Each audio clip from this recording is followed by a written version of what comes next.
So hi, I'm Luke Watley, and I'm a Kundalini Yoga teacher, and I've been teaching Kundalini Yoga since 1995. My first teacher was Subhag, and I instantly loved the style of yoga that he was teaching. It was interesting because I had done a couple of different styles before, both in Hatha yoga. One was called Iyengar yoga, and the other one Kripalu yoga. And even though they're both Hatha yoga styles, they're very much opposite of each other. One is very much one posture at a time, perfecting that posture. No meditation, there was some relaxation. And the Kripalu style yoga was very flowing and very, one posture led into another, and it was very gentle. But they were both Hatha yoga styles. When I took Kundalini yoga after that, we immediately chanted, and we immediately did a lot of breath work, and we immediately did a lot of movement as we were doing the postures. The postures were moving postures. And it was so different. But it changed my energy so instantly that I fell in love with it.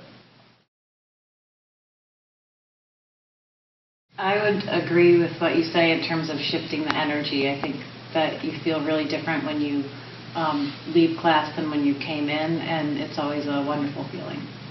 Anybody else want to share? I think I feel a lot more peace, and you do feel a lot different when you leave class than when you come in. Sometimes, I'm just coming from work, and I can feel the stress of work, and when I leave here, it's just very different. It's gone. And I must say that any styles of yoga that I have tried, I feel less stressed at the end. But when I do Kundalini yoga, I feel more closer to blissful. Or I could come in a class and feel completely angry and upset, and by the end of the class, it's like the upset is gone and I have no idea how it got resolved. It's a form of therapy in a way. We start with chanting, and the chant is Om Namo Gurudev Namo. We chant that 3 times. Om is the vibration that connects you to universal consciousness.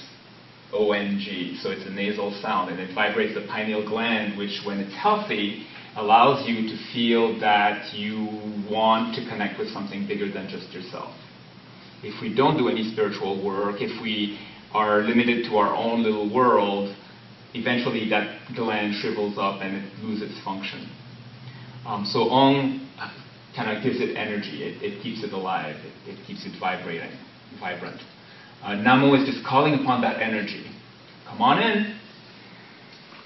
Calling upon that energy of connecting with universal consciousness. Guru is what transforms darkness into light. So we give that name to some teachers who are able to do that for us. And Gurudev is that divine teacher within. So we do both. We connect with universal consciousness and we connect with the teacher within when we chant them. So let's first start by rubbing our palms against each other. This is to activate, open up the heart center. Our arms are an extension of our heart center. And then bring those hands at your chest. Connect your thumbs to your sternum. Feel the tingling between your palms, that exchange of energy between your palms. When you feel that, you start feeling that peace is starting to come in, settle in. It's like your left and right side of your body are exchanging information that brings peace with each other. And let your breathing become longer and deeper as you're experiencing how the breath, the breathing affects how you feel.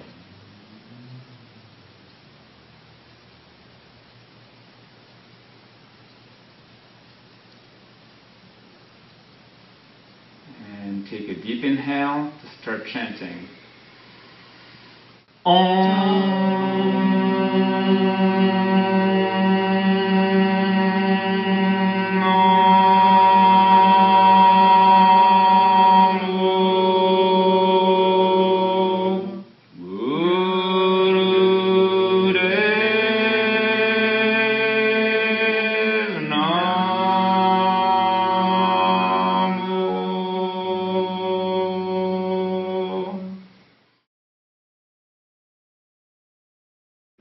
rapid and shallow breath that is generated by moving the diaphragm up and down. So if you feel when you're breathing normally, it's almost like the nose is commanding the breath. Your nose is inhaling, your nose is exhaling. And there's kind of a flap in your sinuses that decides which direction the breathing is going to be allowed in or out. And in the case of the breath of fire, you keep that flap open, and the diaphragm will cause the breathing. The nose is no longer the commanding factor in the breathing. Does that make sense? So what you do is you move your diaphragm up, and automatically the breathing comes out the nose. And when you move your diaphragm down, you have space in your lungs, and naturally the breath comes in. So, and that breath is very good for the digestive system, but it also opens up the throat, where the creative center is. Your communication skills, your what else is in the throat? You have also a lot of lymph glands very close to the throat, so that your immune system is also affected. Next, and the thumb tips touching. And what we're going to do is we're going to go from here and inhale to the left and come back here as you exhale your head toward the right. All right? Inhale, exhale, and continue like that. With the heels off the floor, toes pointed away forward, hands at the level of the hips up and head up, looking at your toes so your eyes are open, and breath of fire. To create a transition between the two, I'd like you to walk around the room slowly in a meditative way, so you feel how your heels are touching the floor, and you move your feet not like this, but really feeling the foot roll on the floor as you're walking. And engage your hips. When you're walking, you're not walking like this, right? You're walking and you're really relaxing and feeling how your hips move and how your shoulders move and your arms.